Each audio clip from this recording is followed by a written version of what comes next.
Fit দিয়ে একটা পুকুরে মাছের একটু স্যাম্পলিং করব, দেখব যে এখানে কি পরিমাণ মাছ দেখা যায় এবং খাবার খাওয়া সেটা আমরা একটু দেখব।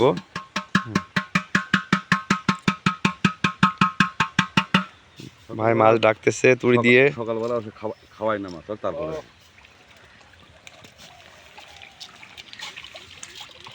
হাই মাশাআল্লাহ, ওই মনে থেকে দেখেন ওইগুলো ইনকা হবে।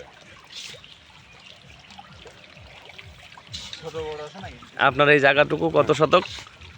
এটা হচ্ছে কারে 5 শতকের উপর, জলা হবে হচ্ছে 3 শতক 3.5 শতক। 3 শতক। মাছ আছে কত? কি পরিমাণ? 8,000 থেকে 8,500 পিস। 8,500 পিস মাছ আছে 3 শতক জায়গার মধ্যে। হ্যাঁ, 3 শতক জায়গা, 3 শতক থেকে 3.5। অসাধারণ। মাছের 1 মাস পরে মাছের ওজন আসবে প্রায় 11 থেকে 12 মণ। 1 মাস পরে? হ্যাঁ, এখন থেকে। ওই যে মাছ কয় মাস হচ্ছে এটার বয়স? এটা বয়স কেবল 2 মাস হচ্ছে।